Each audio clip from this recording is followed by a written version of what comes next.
On parle de prière. Il n'y a pas d'exaucement sans prière. Pour que quelqu'un t'exauce, il faut que tu aies présenté une requête. Mais malheureusement, la plupart du temps, les chrétiens ne sont pas exaucés. Soit parce qu'ils ne présentent pas la requête, soit parce qu'ils ne présentent pas une bonne requête. C'est la bonne requête qui produit le bon exaucement.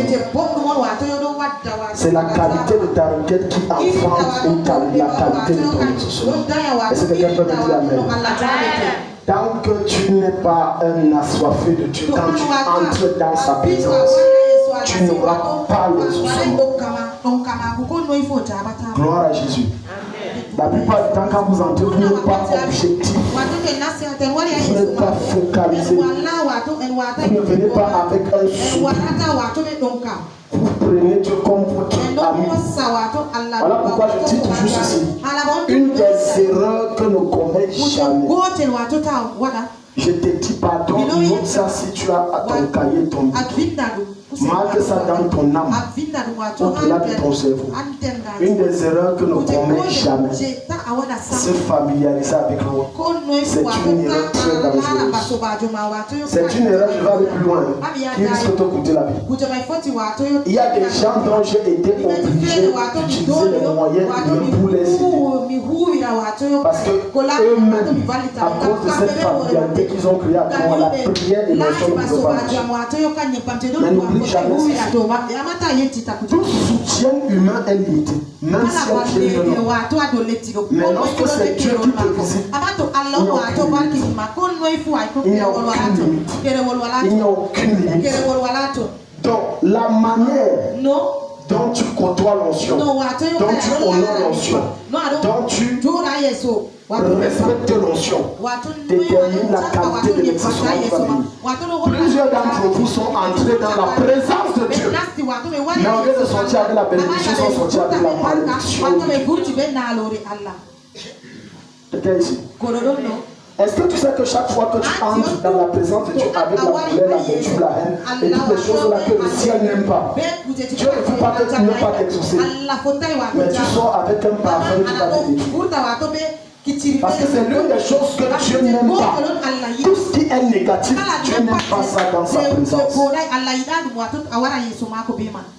Donc tout n'est pas de dire j'ai prié. Tout n'est pas de dire j'ai jeûné. Tout est également de dire comment était l'état de mon cœur pendant que j'entrais dans sa présence. Alléluia. Est-ce que Dieu parle à quelqu'un ce matin? Somme chapitre 17, le verset 6. Je t'en supplie, laisse-le d'enseignement, si tu mets en pratique, Dieu va te visiter. Ça c'est inévitable.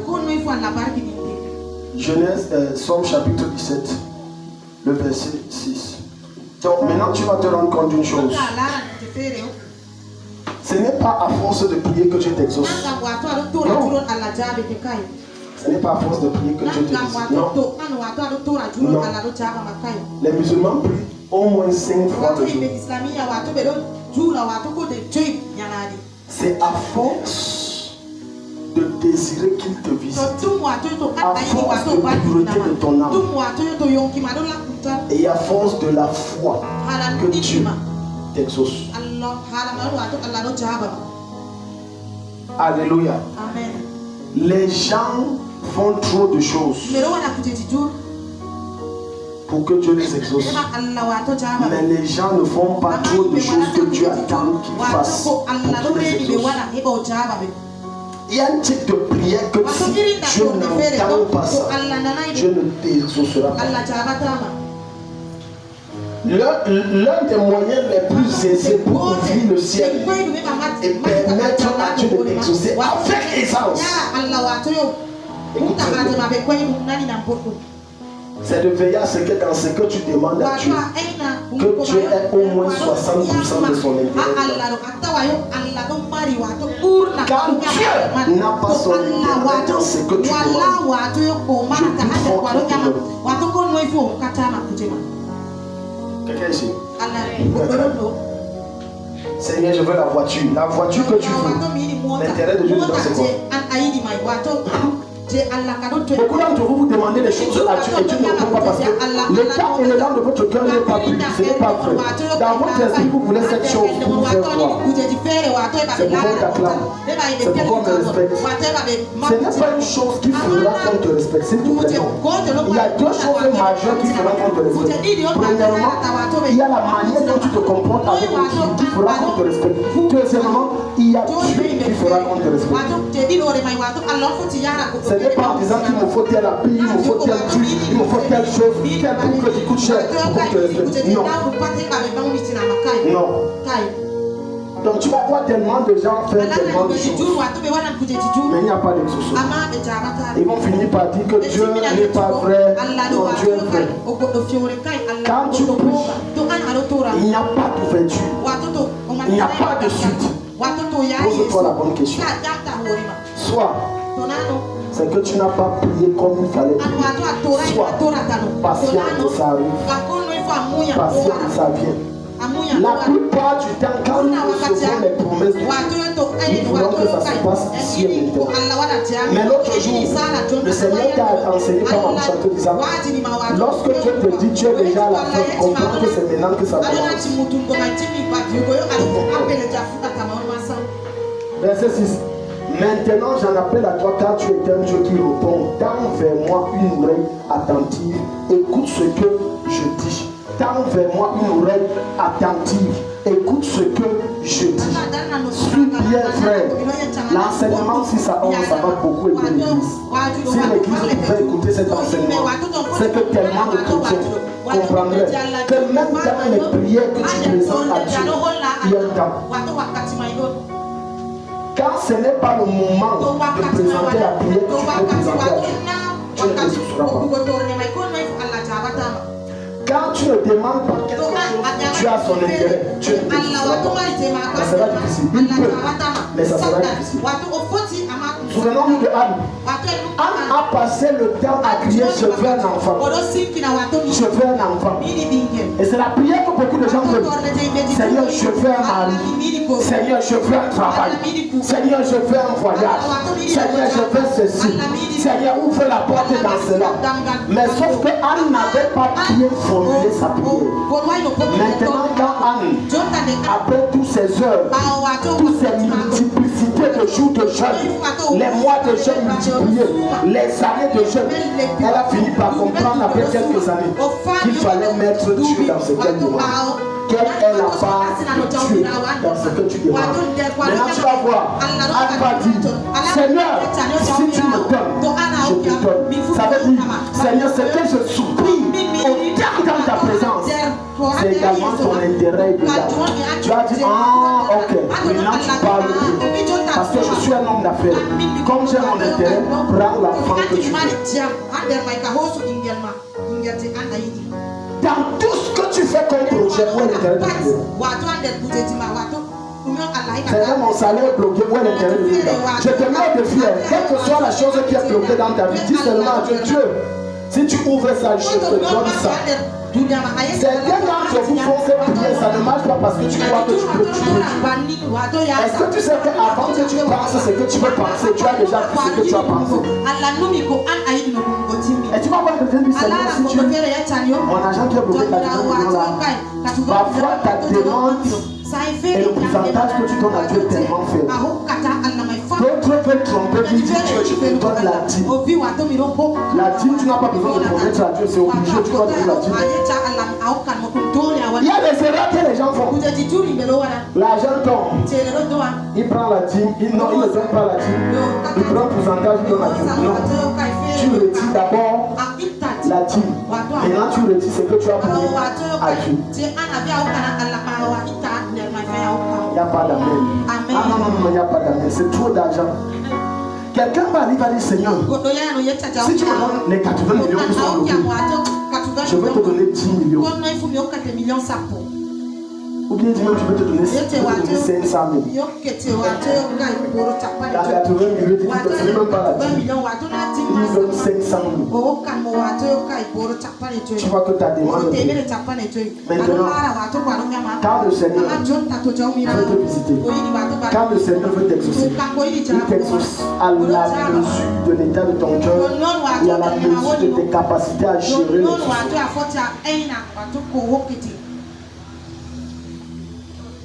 Ce que tu demandes, c'est bien beau, c'est même la saison.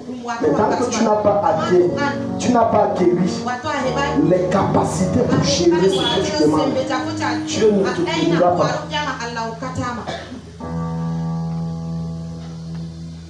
Quand tu dis tu veux le travail et tu dis à Dieu, je veux le travail de 500 000, alors que tu as de la peine, tu es incapable de gérer 20 000 francs par mois, 500 000 jours. Beaucoup d'entre vous font cette erreur. Seigneur, je n'arrive pas à gérer 10 000 par mois parce que c'est trop petit. C'est faux. Ce n'est pas parce que c'est trop petit. C'est parce que tu n'as pas les capacités pour gérer 10 000. Je te dis devant le Seigneur. Ce n'est pas parce que c'est trop petit. Sinon, allons dans Matthieu 25, je vais te montrer quelque chose dans Matthieu 25. Parce que c'est comme tu peux raconter les choses qui sont contraires à la parole de Dieu. Et personne ne peut contester avec la parole de Dieu.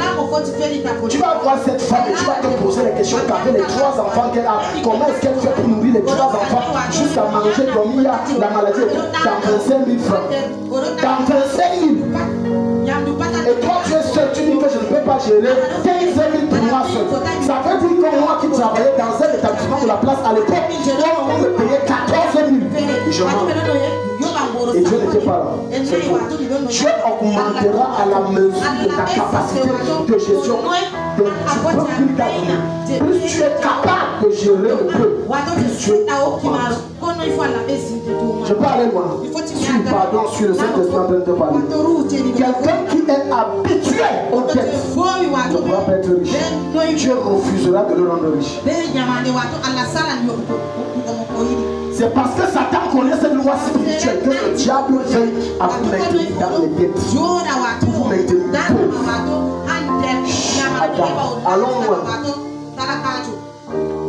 Dans le monde, quel est le continent qui est classé parmi les pays pauvres?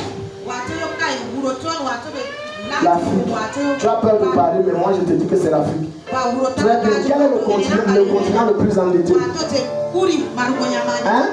Tu as déjà entendu les États-Unis endettés, la France endettée, la Grande-Bretagne endettée, la Chine endettée, la Russie endettée, tous ces pays, le Japon. Jamais! Et tu vas te rendre compte que les gens les plus pauvres sont ceux qui sont les plus endettés. À force de t'endetter, tu deviens pauvre.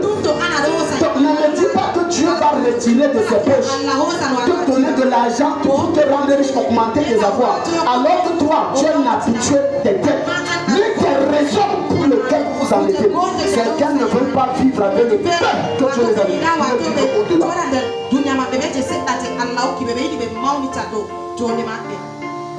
Amen.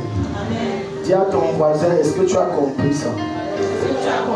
J'aime le calme ciel, ça veut dire que ça passe. C'est une pilule, tu as avalé des sacs. Je te dis la vérité. Beaucoup s'endettent parce qu'ils ne veulent pas vivre au standard. Écoute-moi. Ce n'est pas, regarde, aussi longtemps que tu sais le vrai Dieu, l'authentique et unique Seigneur de l'univers qui s'appelle Jésus-Christ, et que tu le sais dans la droiture et la vérité, je peux t'assurer une chose, ce n'est pas au hasard que Dieu t'a donné le travail de salaire mutuel. C'est parce que tu n'as la capacité que de gérer ce niveau. Parce que quand tu peux gérer le niveau supérieur, tu ne pries pas pour la promotion. Il y a les gens que Dieu a élevés non pas du tout, parce qu'ils n'avaient pas la capacité pour s'asseoir. Ne reste pas à un niveau supérieur qui veut, mais celui qui peut a les capacités de Dieu en lui. Matthieu 25, Matthieu 25. Alléluia. Donc, des fois, tu pries mal. Tu es en train de dire, Seigneur, donne-moi une maison. La petite maison que tu as, est-ce que tu gères d'abord ça? La plupart d'entre vous maltraitez la maison des bailleurs. Parce que ce n'est pas votre chose. J'ai dit, tu tortures la maison de ceux qui tu le tortures. Je parle à quelqu'un. Alléluia.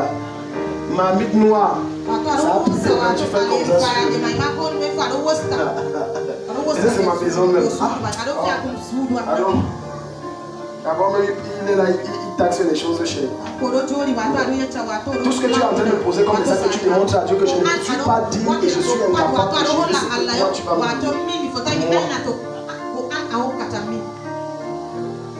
Est-ce que la parole de Dieu passe? Chapitre 1, verset 14, et la Bible dit, il en sera comme d'un homme qui allait partir en voyage. Il appela ses serviteurs et leur confia ses biens. Donc toi, maintenant tu vas voir passer verset que tout ce que Dieu te donne, ça ne t'appartient pas. Ce sont ses biens qu'il te donne. Oh, quelqu'un n'est pas ici. Donne-moi un amen. Amen. Je répète, le travail, la femme, le mari, les enfants, la promotion, la voiture, la maison, et tout ce qui va avec, les vêtements, ça ne nous appartient pas. C'est Dieu qui nous les prête. Voilà pourquoi le Seigneur simplement va venir te dire ça te supplier. Et il va dire, Maman Francisca, les 5 000 que tu as dans ta poche pour la cotisation, prends ça, tu dois l'enseigner. Est-ce que tu as déjà entendu la voix de Dieu te parler en te suppliant? Oui, s'il te plaît, maman, j'aime les 20 000 là. Et que maman, j'en avais jamais. Tu sais pourquoi il en donne? C'est pas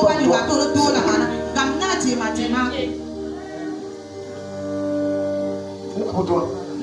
Voilà pourquoi Dieu va venir. Il va dire, prends la chaussure qui est de couleur marron, ne que tu viens d'acheter. À 300 000 francs, ça. Donne ça à maman. Elle a d'être là-bas. Donne-lui ça. Ne dis pas s'il te plaît. Ce ne sont pas tes biens. Voilà pourquoi, quand tu perds de vue que je suis l'intendant des biens de Dieu, automatiquement, tu ne peux pas être exaucé. Tu ne peux pas passer au niveau supérieur et Dieu ne peut pas t'élever. Parce que c'est que tu as, les mèches que tu as, les méthodes et tout ce qui vont, même la beauté que tu as, je vais aller plus loin, même le corps dans lequel tu habites, ça ne t'appartient pas. Donc arrête de dire, je fais comme je veux, c'est mon corps et ça ne t'appartient pas. Quelqu'un dit avec moi, tout ce que j'ai ne m'appartient pas. Ça appartient à Jésus. Je ne suis qu'un intendant. Et je peux entendre un ignorant insensé dire dans son esprit, la formation que j'ai faite, les gens étaient ensemble. Ok, laisse-moi t'expliquer. L'argent avec lequel tu as payé ta formation, même si ça vient de ton père ou ta mère, c'est Dieu qui lui a donné ça. S'il était malade ou mort, tu n'aurais pas ça. L'intelligence avec laquelle tu as géré, tu as réussi, c'est qui? C'est Dieu. Dieu t'a protégé pendant cette formation.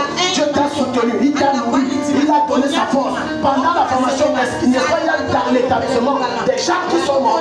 Pourquoi toi tu n'es pas mort? Donc ça veut dire que tu es redevable à Dieu à vie. Très peu d'entre nous savent que nous sommes redevables à Dieu à vie. Mais c'est un peu ça. Quand je me réécoute là, le piano étouffe. On ne suit pas bien, le piano étouffe. Quand Dieu. Je ne sais pas pourquoi quand j'enseigne, vous mettez. Vous êtes souvent bien. Donc, tant que tu ne comprends pas ces secrets, c'est loi divine. Tu ne peux pas expliquer. Tu te dis les choses. Voilà pourquoi tu peux vraiment voir. J'entends la voix que tu prends la moto, il n'a pas dit s'il te plaît, prends et donne. Il a dit prends et donne. Il n'a pas dit pardon, papa. Ouais, mon fils, tu sais que je t'aime. Il a dit prends et donne.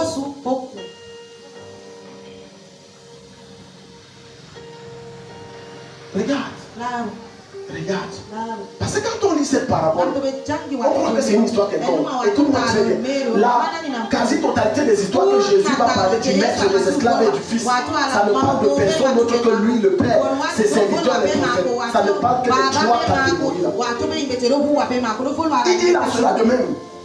Comme un homme qui est allé partir en voyage, il appela ses serviteurs et leur confia ses biens. Voilà pourquoi un homme de Dieu qui dit que c'est mon église, mais il est fou. Il n'est qu'intendant des produits de Dieu. Ce n'est pas sa chose. Il ne fait pas comme il veut. Verset 15. Il remit à l'un, suis bien, il remit à l'un 5 pièces d'or, À un autre 200. Non, à l'un 500 pièces d'or, à un autre 200. Et à un autre, un troisième 100. À chacun selon. C'est écrit quoi dans ta Bible? Selon sa capacité. Donc, tant que tu ne travailles pas en toi les capacités de gérer les milliards, tu n'as pas les milliards. C'est comme si les gens ne comprennent pas ce que le Seigneur est en train de dire. Tant que tu n'as pas la capacité, tu ne développes pas en toi la capacité de te gérer, de prendre soin de toi, de te faire belle, de t'habiller, être toujours propre, être toujours classe, malgré le peu de moyens que tu as. Et que tu commences à apprendre au pied des vieilles mamans comment gérer un homme. Ne demande pas de te donner un mariage, un mari. Il ne donnera pas. Plein de sœurs ne trouvent pas le mari, pas parce qu'il y a un esprit de célibat, mais parce que Dieu sait qu'elles ont un problème majeur, un problème de soumission. Une femme qui ne travaille pas la soumission en elle, ce problème-là est un obstacle majeur à sa prière. Qu'elle gêne, elle prie ce qu'elle veut, Dieu n'entendra pas. Mes soeurs sont calmes. Aïe aïe aïe. Aïe aïe aïe. Aïe aïe aïe, on ne me parle pas comme ça. Non, si un homme me fait chier, je le laisse. Non, non, moi je ne lave pas les habits. Je ne peux pas faire. On va partager les travaux. Maintenant tu es en train de dire par là, Seigneur, tout homme qui vient, toi-même chasse-le. Beaucoup de vos choses se gâtent, il n'y a même pas ça dans les lieux. C'est votre attitude qui les retouche. De fois, on a déjà renversé les hôtels, toutes les réclamations, détruit les alliances, renversé les ceci. On a pris tout l'huile d'onction, on a versé. Daddy a dit que la même grâce qui est sur moi, tu as dit Amen. Jusqu'à le jour où tu es tombé. Mais le problème est que ce n'est pas l'onction, on a déjà tout détruit. Tu n'as pas développé les capacités dont tu vois les pouces. Même chose sur l'homme. Tu n'as pas déployer les capacités nécessaires pour être un bon mari. Quand la Bible va dire Marie, la Bible est en train de dire que tout ce que toi où tu travailles et l'argent entre, ce n'est pas d'abord pour toi, c'est pour ta femme et tes enfants. Je sens qu'il y a des hommes ici qui devraient écouter ce que Jésus est en train de leur dire. C'est ça aimer. Aimer, ça veut dire c'est que je travaille. Je ne regarde même pas le salaire de ma femme. Quel travail, elle ne travaille pas. Je prends mes responsabilités. Alléluia. Amen. Vous êtes calme. Ma femme fait son commerce. Je ne demande jamais à ma femme, tu as donné combien. Elle ne dit jamais amène l'argent, on va le jusqu'à Jésus revient, ça n'arrivera pas. Je prends mes responsabilités. Je dis que toute dépense qu'elle fait, je dis ça a coûté combien. Je paye. Quelqu'un dit il n'y a pas que non, on est machin, du coup, on aussi achat. Je n'en sais pas ce que je ne fais pas. Jusqu'à ce matin, j'ai décaissé de l'argent pour des dépenses qu'elle a fait sur la femme. J'ai dit c'est combien. Elle a dit c'est tel. Et puis voilà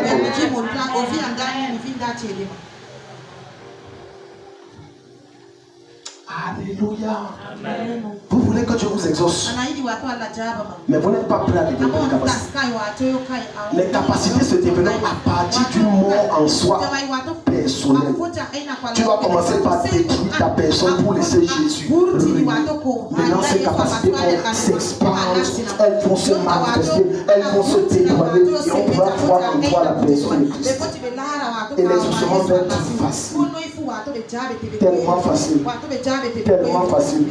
Il a dit à l'un, j'ai donné 500 pièces, à l'autre 200, à l'autre 100 pièces. Chacun selon ce qu'il peut gérer. Donc ne te plains pas que Seigneur, pourquoi depuis que je prie et j'ai fait les semences pour que tu me rendes riche, pourquoi je ne suis pas riche? Tu n'as pas la capacité. Donc avant de dire Seigneur, élève-moi ton ministre, pose une question, est-ce que tu as la capacité? S'il te plaît, suis bien ce que l'Esprit te dit ce matin. Quelqu'un qui ne peut pas gérer 2 personnes, ne peut pas gérer 10 personnes. Permets-moi d'aller plus loin. Toute responsabilité que tu te donnes dans la petite église de la chapelle que nous sommes, tu gérer les hommes. Si tu ne peux pas ça, je te promets, je dis c'est fait ma lecture. Je te promets chose selon les Écritures. Même l'élévation hors de l'Église, tu ne pourras pas voir. Pourquoi? Parce que la petite église était ton lieu de formation pour gérer les autres. Mais tu as démontré à Dieu que tu es capable. Tu as dit, oh, toi-même d'ailleurs, je ne peux pas te dire la même chose. Les gens se disent que non. Moi, je ne peux pas gérer 5 personnes. Je peux seulement gérer 200. Non. Et tu vas entendre quelqu'un dire, moi je ne gère pas les petits montants, je gère seulement les grands montants. Tu mens, tu mens, tu mens, tu mens, tu mens, tu mens. La Bible ne peut pas mentir. Si on te donne depuis que tu pries, Seigneur, rends-moi riche. Pour certains, quand tu dis Seigneur, rends-moi riche, Dieu ne t'élève pas plus de 50 000 parce que c'est ta capacité à gérer. Ok, les gens ne comprennent pas. Il y a des sujets de prière que nous élevons à Dieu ici. Seigneur, je vais être milliardaire. Mais sauf que milliardaire est un mot relatif dans le monde. Dieu te donne le milliard à la mesure de tes capacités. Milliardaire pour Dieu par rapport à tes capacités. C'est 50 000. Ok, est-ce que le message passe? Touche ton voisin, demande est-ce que le message passe. Et il va dire non, je suis fatigué de 50 000. Tu peux être fatigué d'un certain montant d'argent. Mais ce n'est pas Dieu qui vous a ses capacités en toi, c'est toi qui dois les dire. Toute femme qui dit je veux un enfant et maltraite les enfants de son Dieu n'aura pas d'enfant. Prie et jeûne, tu n'auras pas d'enfant. La plupart, je répète, la plupart, je redis, pour que les gens ne me définissent pas mal, la plupart des personnes que vous allez voir dans votre entourage avoir beaucoup d'enfants, ce sont des personnes quand elles étaient jeunes, elles aimaient trop s'accoucher des enfants. Et Dieu a vu en elles que toi tu aimes trop, je vais te donner les enfants. Mais tu vois une femme, elle repousse que l'enfant chie comme ce n'est pas son enfant, il ne le pas. Alléluia. Amen. Ah, ce n'est pas mon enfant. L'odeur des caca là, ce n'est pas la même odeur que l'odeur. Parce que quand c'est pour les enfants, l'odeur là est bonne. Mais comme c'est l'enfant des autres, l'odeur là n'est pas. C'est que je dis, combien de femmes, je ne dis pas les hommes, parce que si on prend le cas des hommes, même son propre enfant nettoyé, c'est toute une bataille. Moi je parle des femmes.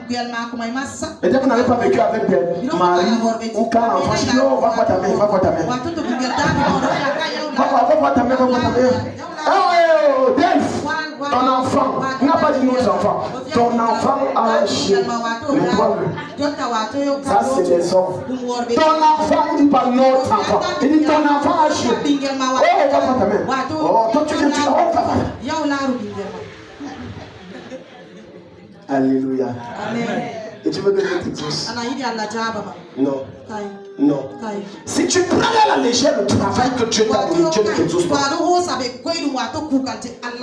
La plupart des gens qui ne font que venir, je suis sur place, ma vie n'avance pas, je cherche la promotion, je ne vois pas mes aînés, mes égaux, ils avancent, je n'avance pas. Pose-lui la question. Combien est-ce que tu es fidèle dans le boulot que Dieu t'a donné? Et tu vas voir que constamment ces patrons se plaignent de son retard. Deuxièmement, des dossiers non traités. Troisièmement, de l'insubordination. Il veut que Dieu l'élève. Et je sais ce que tu veux, Dieu ne l'élèvera pas.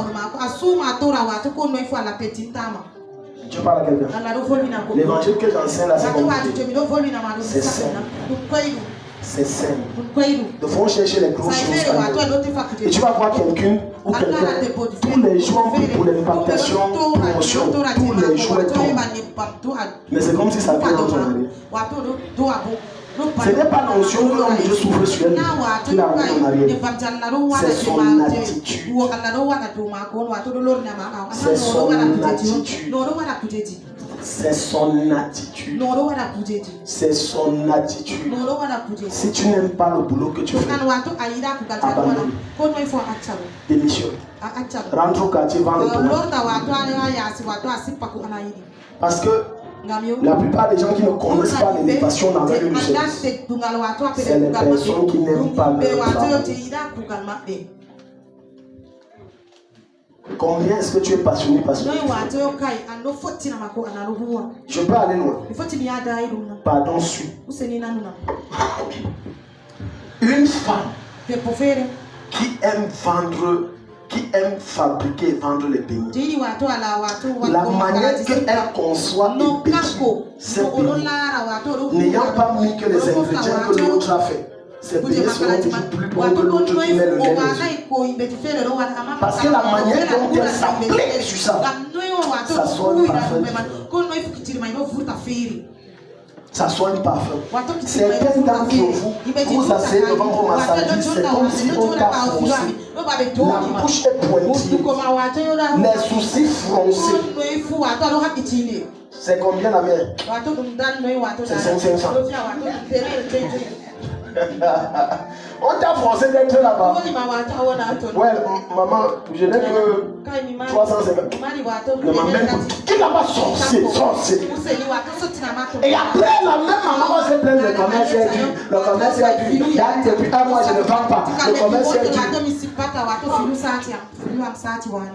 Parfois, on voulait que Dieu fasse la magie.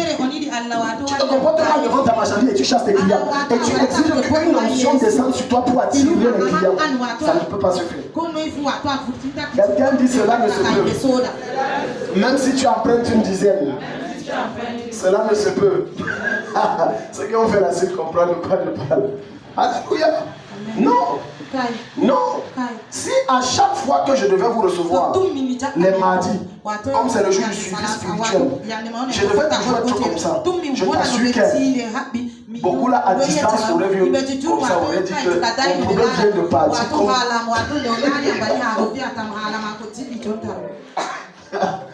Amen. Non. Non.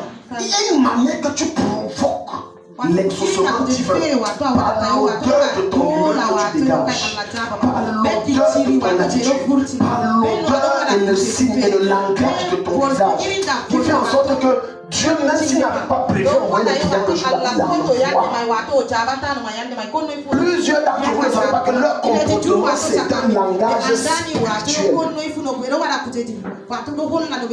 Plusieurs ne savent pas que leur attitude est une prière. Je dis your attitude is a prayer to God. La manière que tu te comportes, tu as déjà dit à Dieu, donne-moi. Dieu, donne-moi. Allons plus loin. Regarde.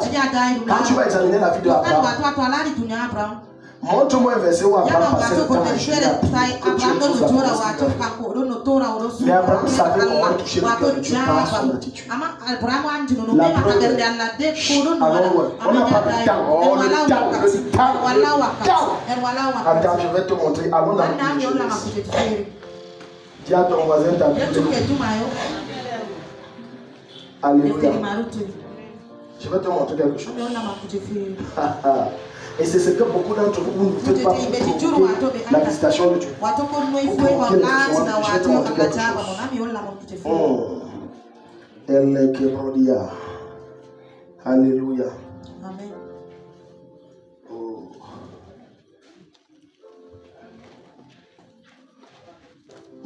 Seigneur, c'est quel verset? Ok.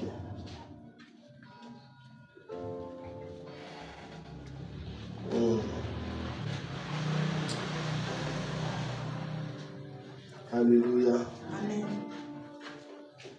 Tu ne connais pas qui souvent tu visites. Tu ne connais pas qui souvent te visite. Ok, allons dans Genèse 17. Genèse 17.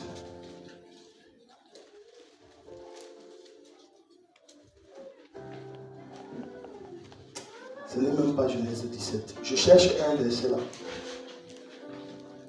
C'est le verset où Jésus est venu rendre visite avec 2 anges à Abraham. Quelqu'un voit le verset que je parle. Jésus est venu rendre visite avec 2 anges. Alléluia. Et quand il arrive avec les... Ils étaient 3 anges, mais celui qui était au milieu, c'était Jésus. Et quand il va le recevoir, comme un, pardon, Genèse 18, merci maman. Allons à Genèse 18. Hérodia. Ok, Genèse 18 à partir du verset 1. Merci beaucoup. L'Éternel lui apparut parmi les chaînes de Mamré quand il était assis à l'entrée de sa tente pendant la chaleur du jour.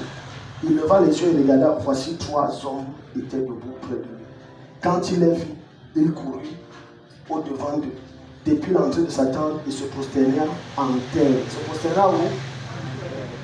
Mais il a vu les 3 personnes, parce que quand les anges se révèlent à lui, ils ne se sont pas révélés sous la forme qu'on connaît, ils dégagent la lumière, ils sont grands de taille, ils sont puissants. Non, ils se sont révélés comme des êtres humains simples.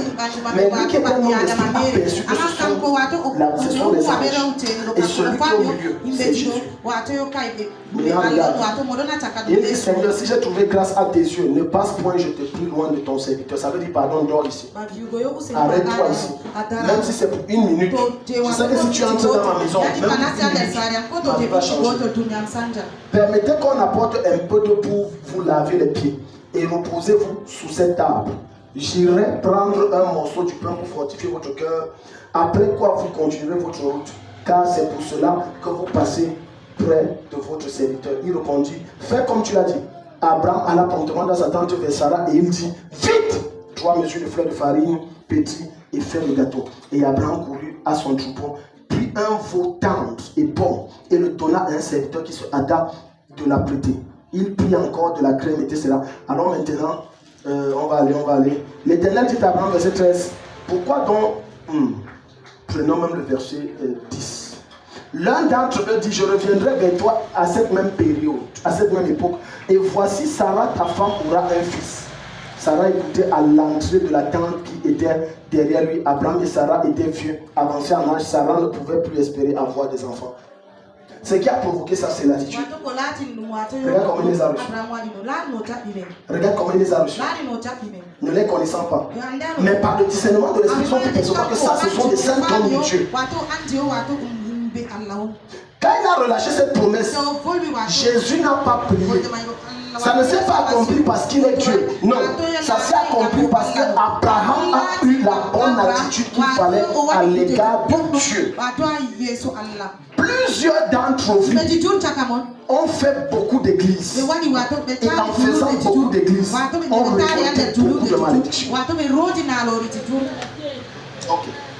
Les gens sont calmes. Alléluia. Amen. Non, si je ne te dis pas cette vérité, je peux te promettre que tu vas venir ici à tous les programmes. Tu n'as pas Quand un chrétien côtoie un homme de Dieu, et en partant de là-bas, il laisse les caca derrière lui. Ça va les caca vont dessus. Peut-être certains ne comprennent pas. Il faudrait que je ne parle plus en parabole, pour que vous compreniez bien ce que je suis en train de dire. Quand un chrétien, tantôt il était apostolique church, et apostolique church, il a insulté le pasteur en partant. Tu as pris une mauvaise odeur. Maintenant tu as quitté apostolique, tu es allé à la mission du plein évangile. Là-bas ça s'est dégamé, tu n'étais pas séparé en paix. Tu viens de prendre une deuxième odeur. Tu arrives à la chapelle. Ou quoi s'est passé en partant, tu es parti avec les murmures, les haines, les machins dans ton cœur, dans ton âme, et dit qu'il est faux homme de Dieu, croyant à tous les mensonges qu'on a dit à son sujet. Tu es pas, ça fait déjà 3 odeurs. Mais maintenant, prenons seulement ces 3 odeurs. Tu vas te rendre compte d'une chose. Chaque odeur n'a pas la même intensité d'impact. Autrement dit, chaque odeur a l'intensité d'impact à la mesure des dégâts que tu as produits et de l'onction que tu as provoquée. Parce que ces 3 hommes de Dieu avec lesquels tu étais en conflit n'ont pas les mêmes onctions et n'ont pas le même impact. Et automatiquement, tu draines les choses. Et maintenant, quand tu arrives dans une autre église, les gens témoignent, ta vie, ça ne donne pas. Où tu es sorti, quelle est l'odeur que tu as dit et qui te suit?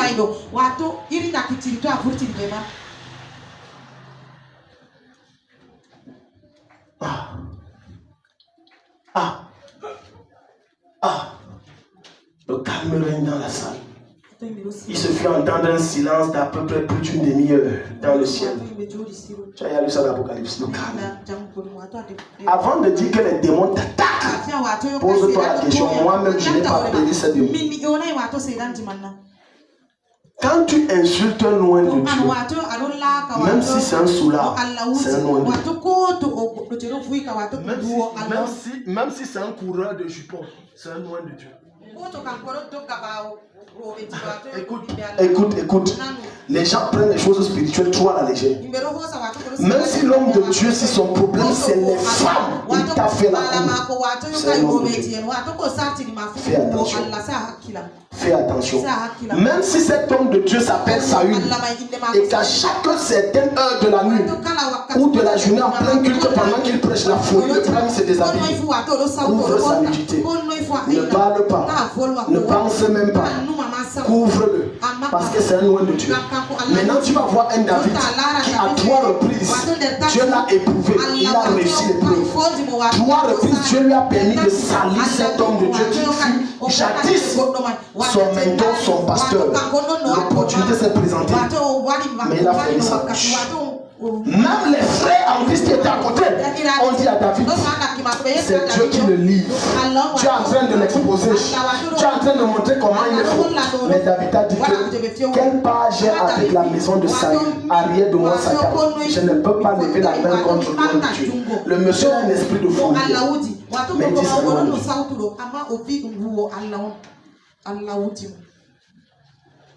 le monsieur là dégage une odeur très nauséabonde. Mais c'est un homme. Il ne fait même pas son hygiène bucco-dentaire. C'est un homme de Dieu. Maintenant tu vas comprendre pourquoi Dieu peut dire à David, je t'ai éprouvé de toutes sortes d'épreuves. Et j'ai découvert une chose. Tu es l'homme que je cherche pour être heureux. Il y a des promesses que Dieu t'a faites qui ne s'accomplissent pas. Parce qu'à chaque point que tu as rencontré, tu as laissé des odeurs. Tu as chié. Tu as chié et tu n'as pas nettoyé. Tu as chié et tu n'as pas enlevé. Et pour toi c'est une gloire. Et tu dis qu'on te persécute. Certains parce qu'ils donnent un certain soutien à l'homme de Dieu, où ils contribuent pour que l'œuvre avance. Ils chient. Et ils se disent que ce que j'ai donné me donne le droit de chier. Sauf que tu oublies une chose. L'onction de Dieu qui coule sur la tête de loin est supérieure à ce que tu as donné. Il sera toujours supérieur à ce que tu as donné. Dis à ton voisin, tu as marché dans certaines églises. Tu as côtoyé certains pasteurs. Tu as chié où? C'est que je vous enseigne tellement profond. C'est tellement profond. Tu as chié où? Un homme de Dieu m'a appelé un jour. Oh, tel machin, tout comme ci, comme ça. Tu penses quoi de lui? Beaucoup le connaissent ici dans la ville. C'était une ancienne gloire. Que non, c'est un vrai homme de Dieu. Et pourtant, je connais que ce monsieur a un problème avec le sexe. Il aime les femmes. Je connais ça.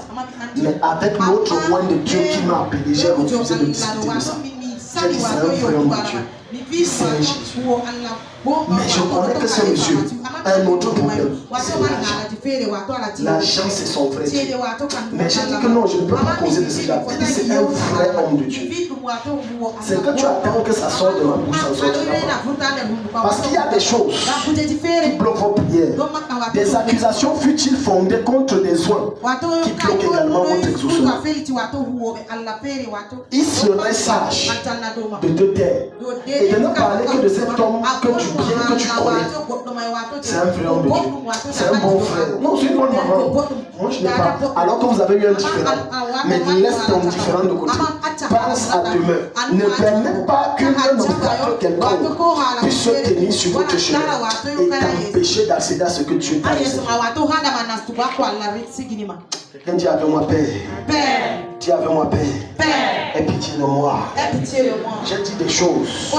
J'ai pensé des choses contre tes soins. J'ai même été participant de certaines rébellions. Je te demande pardon. Je suis coupable. J'implore ta grâce. C'est ça qui bloque ma vie. Bien aimé, il y a des gens qu'on aura pour chasser les démons, ne pas te passer. C'est là où tu as chié. L'homme de Dieu n'a pas besoin de te montrer la vérité. C'est que tu as chié là, l'odeur là est suffisante. C'est suffisant. C'est suffisant. C'est suffisant. Pour te suivre. L'auteur là est largement suffisant pour détruire toute ta vie. Et tu vas voir des gens faire les 10 ans, les 15 ans. Jeune, prophète sur prophète, apôtre, machin. Mais tout ça, ça ne donne pas. Pose-toi la question. L'ancienne église où j'étais, est-ce que je n'ai pas chié là-bas? Est-ce que ce n'est pas cette odeur qui me combat? Est-ce que ce n'est pas ça qui détruit ma vie ainsi? Avec des grosses promesses. Mais donne-moi le bon. Je veux que tu attendes le Seigneur.